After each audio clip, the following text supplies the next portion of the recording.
한 주간 동안 잘 지내셨죠? 이제 새해가 밝았습니다. 다시 한번 좌우 옆에 계신 분하고 이렇게 고백합시다. 하나님께서 모든 걸 다 책임져 주십니다. 할렐루야.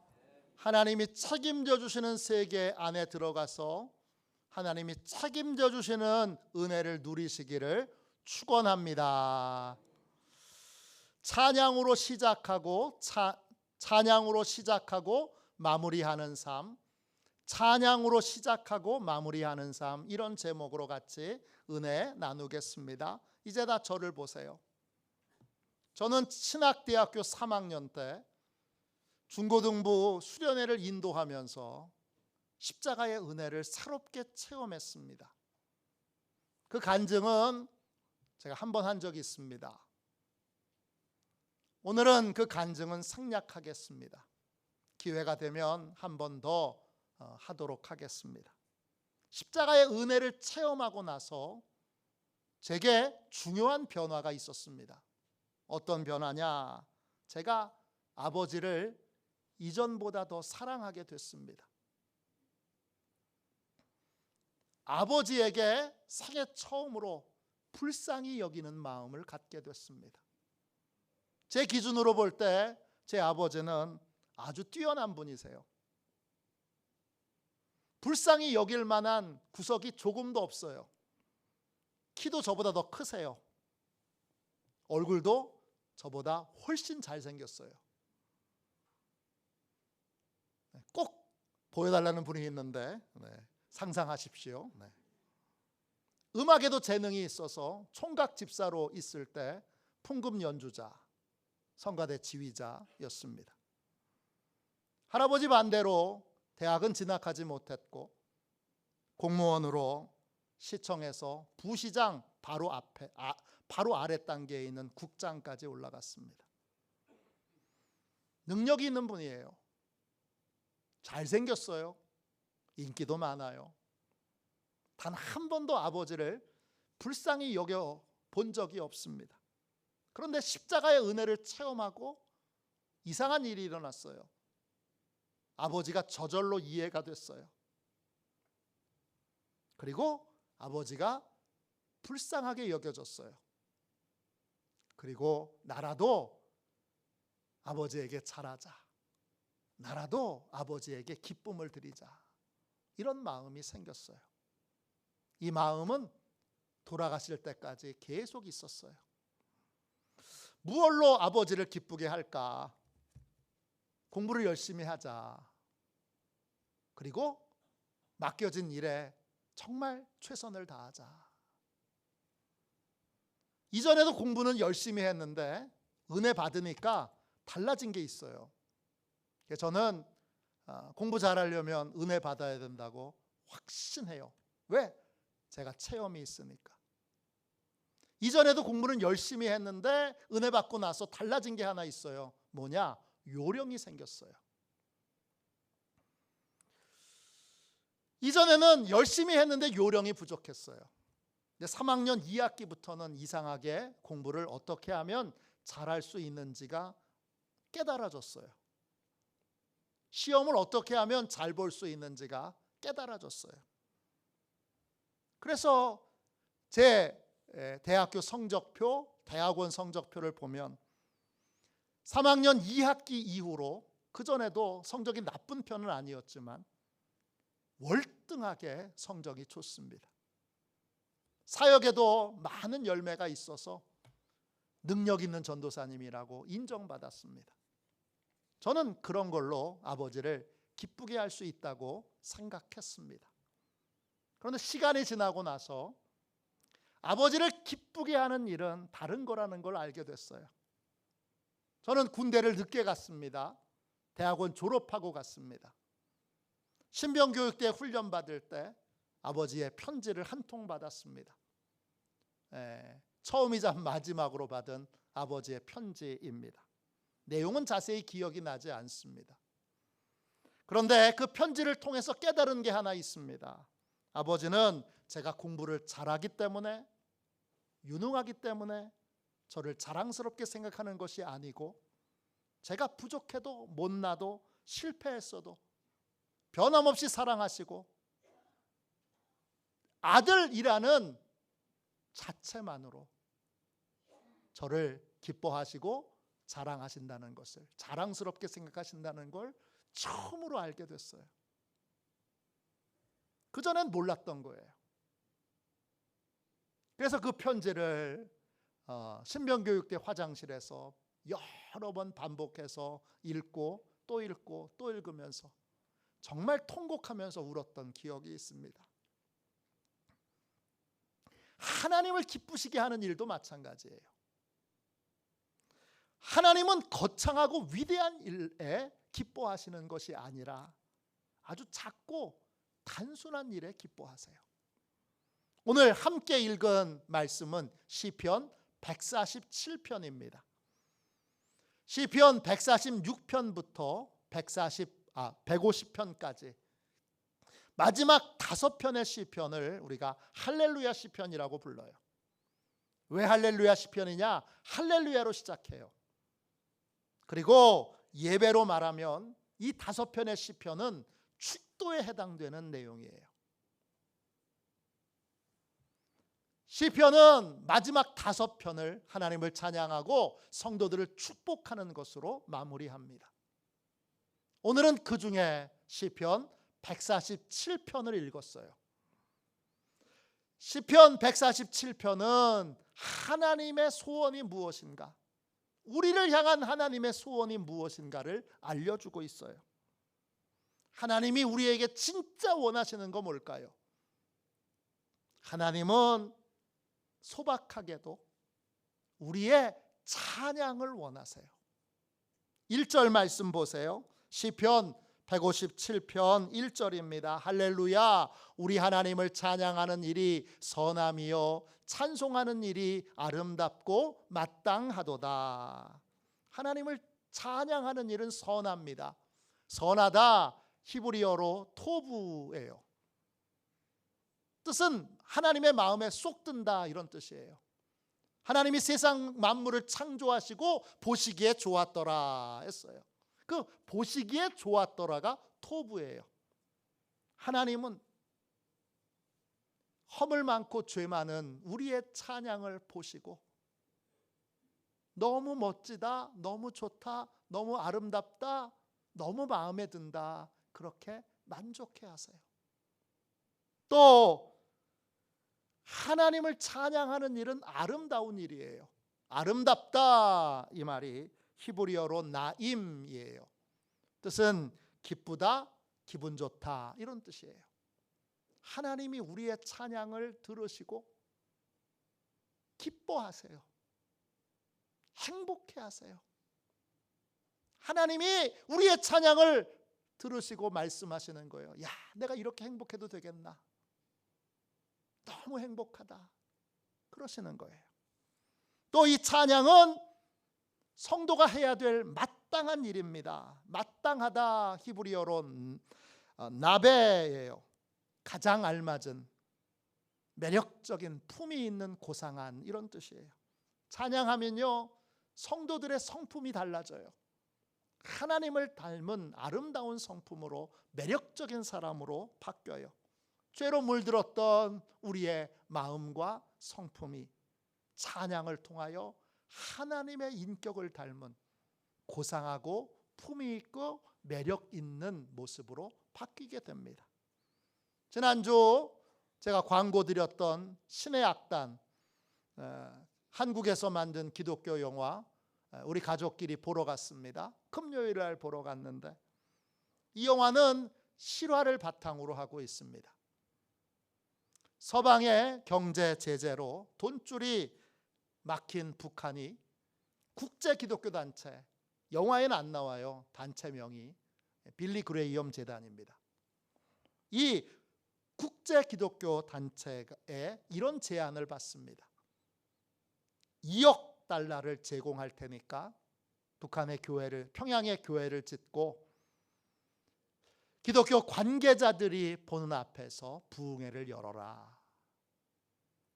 달러가 너무 절박했기 때문에 북한 당국이 이를 받아들입니다. 그리고 2주 안에 가짜 찬양단을 만들어서 부흥회를 준비하라는 명령이 보위부에 떨어집니다. 북한의 보위부는 예수 믿는 사람 색출해서 고문하고 죽이는 끔찍한 기관입니다. 그런데 거기에 이걸 맡긴 거예요. 책임자가 누구냐? 보위부 간부인 김교순이라는 분이에요. 이분이 가짜 찬양단을 만들어서 찬양 연습을 하고 기도 흉내를 내고 성경을 읽으면서 놀랍게 조금씩 변화되기 시작합니다. 이전에 김 교수는 보위부 간부로 출세와 성공을 위해서 끔찍한 일도 서슴지 않았던 인물입니다. 대표적인 것이 기독교인인 사촌 형을 고발해서 고문으로 죽게 합니다. 그랬던 그가 찬양을 부르면서 애써 잊고 있었던 한 가지 기억을 떠올립니다. 어렸을 때 어머니는 예수 믿는 사람이었습니다. 몰래 성경을 읽었는데 그걸 이 아들 김교순이 일기에 적은 거예요. 엄마가 매일 신비한 책을 읽고 그리고 하나님 말씀이라고 말하더라. 그런 걸 일기장에 적어서 그걸 발표한 거예요. 그걸 계기로 엄마는 보위부에 적발돼서 고문을 받고 죽게 됩니다. 그런 일들이 찬양을 부르면서 떠오르게 되고 그러면서 조금씩 변화되는데 찬양을 부르면 부를수록 밤에 잠을 못 자는 거예요. 왜? 십자가의 사랑이 곳곳에서 나타나서 찾아와서 십자가의 사랑을 받아들이라고 요구하는 거예요. 결국 십자가의 사랑을 받아들이게 됩니다. 보위부에서 부흥회가 끝나면 가짜 찬양단을 전부 처형시키라는 명령을 내립니다.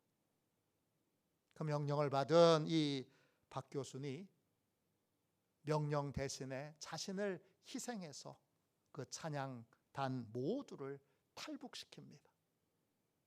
이게 영화의 내용입니다. 아주 중요한 스포일러는 살짝 숨겼는데 하나님을 찬양할 때 하나님이 우리의 인격과 삶을 얼마나 아름답게 변화시키는가 그걸 잘 보여주는 영화입니다. 시간 되시면 강화 작은 영화관에서 하고 있습니다. 많이 가서 보시면 좋겠습니다. 찬양은 하나님께 만족과 기쁨을 드리고 찬양은 우리의 성품을 하나님 닮은 성품으로 바꿔줍니다. 2026년도가 시작됐는데 새해는 찬양으로 시작하시고 또 늘 찬양하며 한 해를 보내시고 그리고 찬양으로 마무리하시기를 주님의 이름으로 축원합니다. 그럼 찬양은 어떻게 하는 겁니까? 여러분 1절 말씀을 다시 보겠습니다. 시편 147편 1절입니다. 할렐루야 우리 하나님을 찬양하는 일이 선함이요 찬양하는 일이 아름답고 마땅하도다. 1절은 할렐루야로 시작합니다. 할렐루야는 여호와를 찬양하라 이런 뜻입니다. 우리 성경에는 한 단어로 되어 있지만 히브리어 성경은 두 단어로 되어 있습니다. 할랄야 이렇게 되어 있는 거예요. 할랄은 비추다, 빛나게 하다, 찬양하다, 자랑한다 이런 뜻이고 야는 여호와를 줄인 말입니다. 할랄야 할렐루야는 뭐냐? 하나님을 향하여 믿음의 빛을 비추는 거예요. 다른 말로 믿음의 눈으로 하나님을 바라보는 거예요. 찬양은 뭐예요? 믿음의 눈으로 하나님을 바라보는 거예요. 믿음의 눈으로 하나님을 바라본다는 건 뭐예요? 하나님이 계신다는 걸 인정하는 거예요. 하나님이 창조주이시고 온 우주 만물을 통치하시는 분이라는 걸 인정하는 거예요. 하나님이 내 기도에 응답하시는 분이고 내게 은혜를 베풀어 주시는 분이라는 걸 인정하는 거예요. 이게 찬양이에요. 믿음으로 하나님의 존재와 다스림과 응답하심과 은혜 베푸심을 인정하는 것, 그게 찬양이에요. 또요, 찬양은 사람들에게 하나님을 자랑하고 칭찬하는 겁니다. 오늘 147편 1절 마지막 부분에 찬양하는 일이 아름답고 마땅하다고 했습니다. 그때 그 찬양하는 일, 이 찬양하는 일이 히브리어로 테힐라입니다. 뜻은 칭찬하고 자랑하는 겁니다. 사람들에게 하나님이 얼마나 좋은 분이신지를 자랑하는 것, 또 하나님이 내게 베풀어 주신 은혜를 칭찬하는 것, 이게 찬양입니다. 하나님을 칭찬하고 자랑하는 거예요. 그 다음 찬양은 감사의 고백에 곡조를 붙여서 노래하는 것입니다. 시편 147편 1절 중간에 보시면 우리 하나님을 찬양하는 일이 선하다 했습니다. 이때 찬양한다 이 말이 히브리어로 짜마르입니다. 뜻은 운율과 곡조를 붙이는 거예요. 하나님을 찬양하기 위해 노래를 만드는 거예요. 곡조가 있는 노래로 하나님을 인정하고 하나님께 감사하고 하나님을 칭찬하는 거, 그게 찬양인 거예요. 이런 찬양을 할 때 우리에게 어떤 유익이 있죠? 찬양할 때 도대체 어떤 일이 일어나길래 우리의 인격과 성품이 변화되고 달라지게 될까요? 찬양할 때 우리에게 어떤 유익이 있습니까? 세 가지만 살펴봅시다. 첫 번째, 모든 일 배후에 계신 하나님을 볼 수 있게 됩니다. 여러분 147편 2절 앞부분을 보세요. 여호와께서 예루살렘을 세우시며, 찬양하면 인간의 수고와 노력 배후에 하나님이 계신 게 보입니다. 예루살렘 성 누가 세웠어요? 인간이 세웠죠. 인간이 성을 쌓기로 결정하고 설계도를 인간이 만들고 또 직접 성을 쌓은 것도 인간이고 성을 완성한 것도 인간입니다. 그런데 하나님을 찬양하는 사람의 눈에는 그 배후에 하나님이 보입니다. 모든 선하고 복된 일에는 그 배후에 하나님이 계십니다. 하나님의 허락 없이는 어떤 일도 일어나지 않습니다. 마태복음 10장 29절입니다. 참새 2마리가 한 아사리온에 팔리지 않느냐? 그러나 너희 아버지께서 허락하지 아니하시면 그 하나도 땅에 떨어지지 아니하리라. 예수님이 분명히 말씀하셨어요. 하나님이 허락하시지 않으면 참새 한 마리도 얻지 못한다. 사냥을 나가서 아무리 활을 쏘고 총을 쏴도 하나님이 허락하셔야 잡을 수 있다. 하나님의 허락 없이는 아무 일도 일어나지 않습니다. 예루살렘 성, 인간이 수고하고 노력해서 지은 것 같지만 하나님의 허락 없이는 돌 위에 돌 하나도 놓을 수 없습니다. 예루살렘 성은 하나님이 사람을 통해서 세우신 것입니다. 사무엘하 17장에 보면 압살롬이 다윗에게 반란을 일으킵니다. 압살롬은 다윗의 아들입니다. 아들의 반란으로 다윗은 예루살렘 성에서 쫓겨납니다. 모든 소망이 사라진 그때 다윗은 하나님께 이렇게 기도합니다. 사무엘하 15장 31절입니다. 여호와여, 원하건대 아히도벨의 모략을 어리석게 하옵소서. 아히도벨은 원래 다윗을 돕던 전략가입니다. 근데 배신하고 압살롬에게 붙어서 압살롬을 돕고 있습니다. 누구보다 아히도벨의 능력을 잘 알던 이 다윗은 하나님께 아히도벨의 모략을 어리석게 보이게 해달라고 기도합니다. 모략, 히브리어로 에차입니다. 전략, 계획, 조언, 충고 등을 의미합니다. 다윗은 아히도벨의 전략을 압살롬이 보기에 어리석게 보아서 채택되지 않도록 하나님께 부르짖어 기도합니다. 압살롬에게는 두 명의 전략가가 있습니다. 아히도벨과 후세이입니다.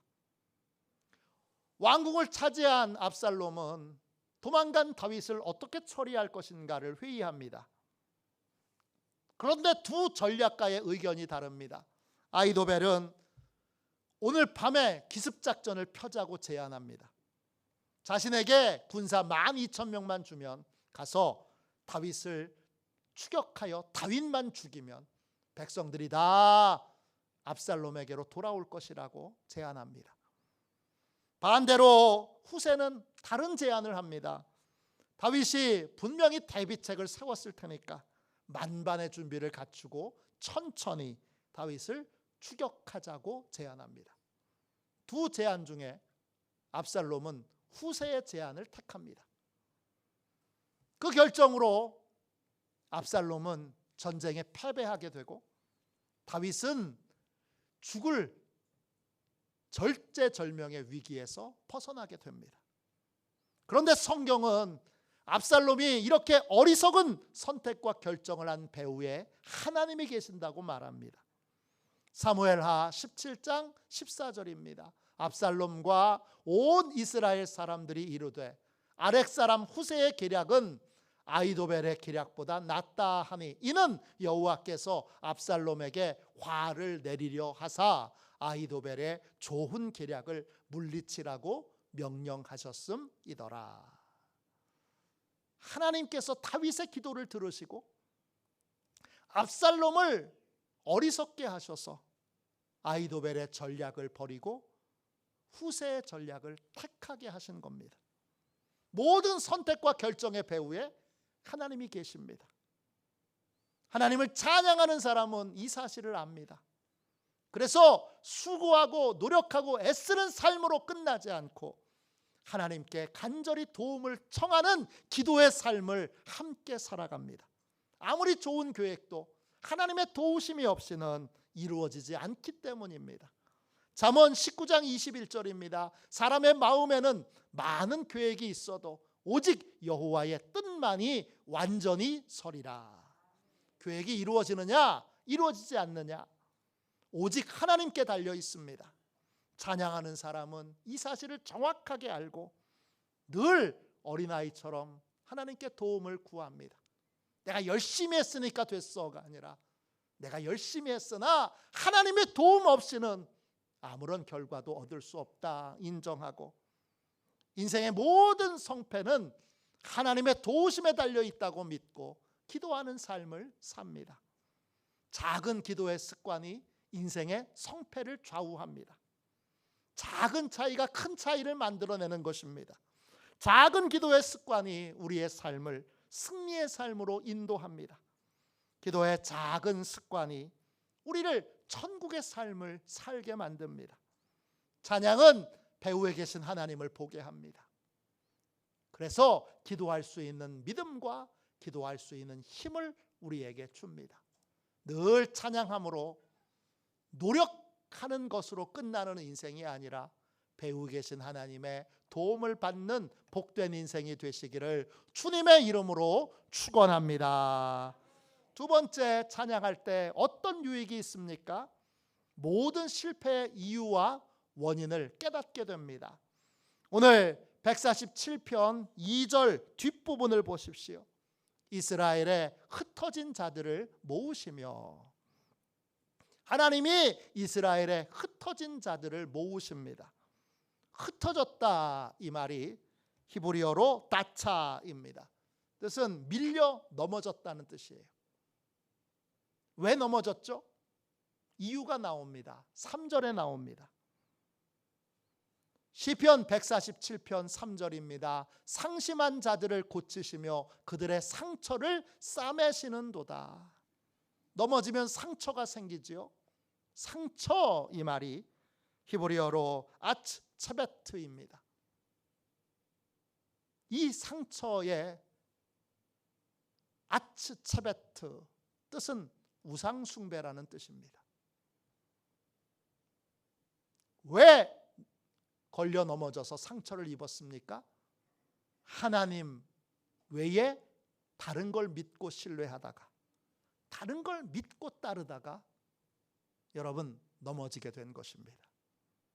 우리 인생에 겪고 있는 모든 실패와 고통은 원인이 하나입니다. 하나님 외에 다른 것을 믿고 의지하기 때문입니다. 시편 146편 3절 4절입니다. 귀인들을 의지하지 말며 도울 힘이 없는 인생도 의지하지 말지니 그의 호흡이 끊어지면 흙으로 돌아가서 그날에 그의 생각이 소멸하리로다. 우리 인생이 넘어지는 이유는 의지하지 말아야 될 걸 의지하고 기대지 말아야 될 것에 인생을 기댔기 때문입니다. 그게 모든 불행과 고통의 이유입니다. 지하철에 가면 지하철 문에 이런 문구가 적혀 있습니다. 다 보셨죠? 문에 기대지 마시오. 이런 문구가 분명히 적혀 있는데 꼭 핸드폰을 보면서 문에 기대는 사람들이 있습니다. 그러면 핸드폰에 빠져 있다가 문이 갑자기 열려서 승강장 뒤로 떨어지는 엄청난 사고가 자주 일어납니다. 지하철 에스컬레이터에 가시면 이런 경고 문구가 있습니다. 손잡이를 꼭 잡아주세요. 보셨죠? 손잡이 잡으시나요? 기자가 서울 왕십리역에서 10분 동안 몇 명이나 손잡이를 잡나 관찰을 했어요. 10분이에요, 10분. 60명이 지나갔는데 한 명도 안 잡았대요. 그날은 비가 오는 날이었는데 심지어는 어떤 분은 우산을 지탱하면서 그 에스컬레이터 위에서 위태하게 서 있더라는 거예요.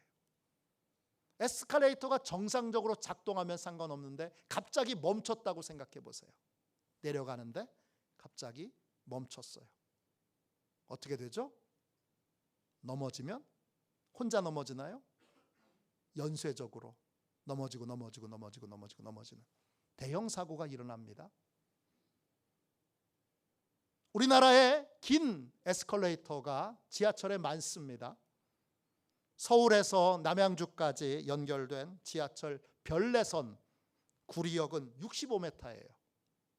우리나라에서 가장 긴 에스컬레이터예요. 지하철역에서 65m는 아파트로 기준하면 21층 높이예요. 손잡이를 잡지 않고 갑자기 멈춰서 떨어지게 되면 21층 아파트에서 추락하는 거하고 똑같은 거예요. 우리 인생의 모든 불행과 고통의 원인은 결국 하나예요. 의지해야 될 분을 의지하지 못하고 의지할 필요 없는, 의지할 수 없는 힘없는 것들을 의지하게 되는 것이 모든 인생의 불행과 고통의 이유고 원인입니다. 찬양은 이것을 분명하게 깨닫게 해주고 오직 하나님 한 분만을 믿고 의지하는 삶을 살게 합니다. 그러므로 우리는 힘써 하나님을 찬양해야 할 줄로 믿습니다. 하나님을 찬양할 때 어떤 유익이 있습니까? 셋째, 실패를 극복하고 승리와 회복의 길을 찾게 됩니다. 시편 147편 3절입니다. 상심한 자들을 고치시며 그들의 상처를 싸매시는도다. 하나님은 상심한 자를 고치세요. 상심했다, 이 말이 NIV 영어 성경으로는 마음이 무너졌다 이렇게 적어놨어요. The broken hearted, 마음이 무너진 사람. 그래서 모든 의욕과 용기를 잃어버린 사람, 그런 사람을 하나님이 고치세요. 히브리어로 라파, 고치다, 수리하다, 새롭게 하다, 치료하다, 이런 뜻이에요.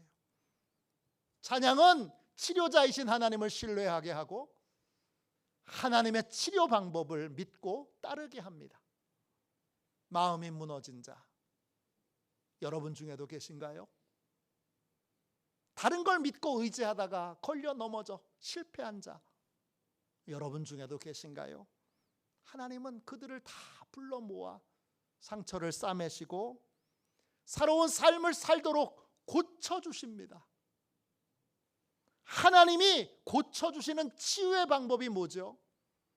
헛된 모든 욕심을 내려놓게 하시고 하루를 하나님의 뜻대로 충실하게 삶을 살게 하십니다.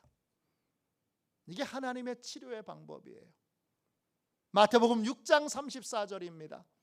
내일 일을 위하여 염려하지 말라. 내일 일은 내일이 염려할 것이요 한날의 괴로움은 그날로 족하니라. 하나님은 마음이 무너진 자에게 모든 욕심을 내려놓게 하시고 모든 걱정을 내려놓게 하시고 하루하루를 충실하게 살게 하세요.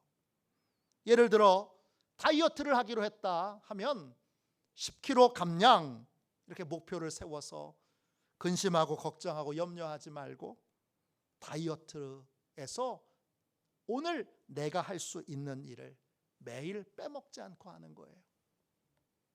그게 아주 우스운 것처럼 보여도 빼먹지 않고 하는 거예요. 목표를 정해 놓았다면 목표에 맞게 하루를 보내는데 집중하는 거예요. 하루를 성공하지 못하면 내일부터 하지. 그 내일은 영원히 오지 않습니다. 오늘 하루 동안 허황된 목표를 세우지 말고 매일매일 오늘 해야 될 몫을 충실하게 해나가는 것, 아무것도 아닌 것 같은 그 하루를 충실하게 보내는 것, 이걸 매일 반복하다 보면 큰 변화가 일어나고 인생이 달라지게 된다는 것입니다. 할렐루야. 이 원리를 잘 설명해 주는 책이 있어요. 제임스 클리어가 쓴 아주 작은 습관의 힘이라는 책이에요. 이 제임스 클리어는 고등학교 때 야구 선수였어요.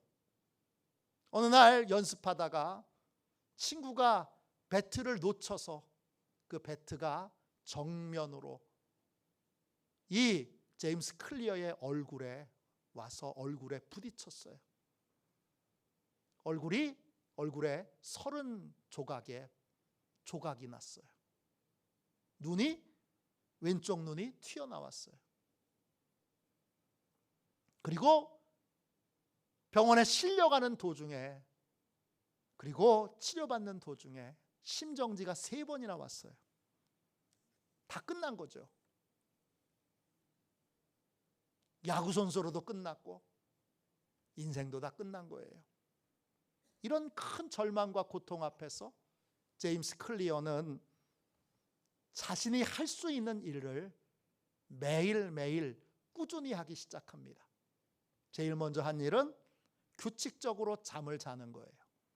그래서 일찍 잠드는 훈련을 합니다. 그 훈련이 이루어지자 그 다음에는 방을 정리하는 훈련을 합니다. 방을 깨끗하게 정리하는 훈련을 합니다. 그게 또 습관이 되자 그 다음은 걷기 연습을 천천히 합니다. 한참 후에는 헬스장에서 근육 훈련을 다시 합니다. 이렇게 매일매일을 충실하게 보냈더니 비록 후보 선수지만 다시 야구를 할 수 있게 됐습니다. 꾸준히 훈련을 계속해서 야구 선수로 꼴등이지만 대학에도 입학했습니다. 꾸준히 계속 매일매일 반복해서 훈련했더니 그 대학에서 최우수 선수가 됐고 대학교 4학년 때는 미국 대학 대표 선수로 뽑혔습니다. 물론 프로야구에는 프로야구 선수로 뽑히지는 못했지만 그는 이 경험을 통해서 인생을 변화시키는 것이 매일 반복하는 작은 습관이라는 걸 깨닫게 됩니다. 우린 자꾸 극적인 것을 찾습니다. 그리고 너무 허황된 목표를 세워놓고 하루하루를 허비하고 낭비합니다. 제임스 클리어는 말합니다. 자기 인생에는 다른 사람이 기대하는 것처럼 극적인 전환점이 전혀 없었다고 고백합니다. 대신 하루하루를 충실하게 살았고 매일 반복하는 습관을 바르게 고쳐나갔더니 인생 전체가 달라지는 기적이 찾아왔다는 것입니다. 이게 하나님의 방법입니다. 찬양은 하나님의 방법을 신뢰하게 합니다. 그리고 겸손하게 하나님의 방법을 따르게 합니다. 하나님은 허황된 꿈, 허황된 목표를 버리게 하시고 매일매일 하루하루를 그 주어진 자리에서 해야 될 몫을 충실하게 해나가는 삶을 살게 함으로 우리 인생 전체를 바꾸십니다. 이런 놀라운 축복이 올해 있기를 주님의 이름으로 축원합니다. 찬양은 우리를 향한 하나님의 소원입니다. 하나님은 우리의 부족한 찬양, 연약한 찬양을 기뻐하시고 만족하십니다. 찬양을 통해 우리의 인격과 삶을 고치십니다. 찬양은 믿음으로 하나님을 바라보는 것이고 하나님을 칭찬하고 자랑하는 것이고 노래를 만들어 하나님께 감사하는 것입니다. 이런 찬양을 드릴 때 사람은 모든 인간의 수고와 배후에 계신 하나님을 볼 수 있게 되고 모든 실패의 원인을 알게 되고 그리고 승리와 회복의 길을 찾게 됩니다. 찬양이 승리의 열쇠입니다. 찬양하는 복된 인생이 되시기를 주님의 이름으로 축원합니다. 2026년도가 시작됐습니다. 찬양으로 새해를 시작하시고 또 찬양으로 한 해를 보내시고 찬양으로 마무리하시기를 주님의 이름으로 축원합니다. 이 시간 우리 함께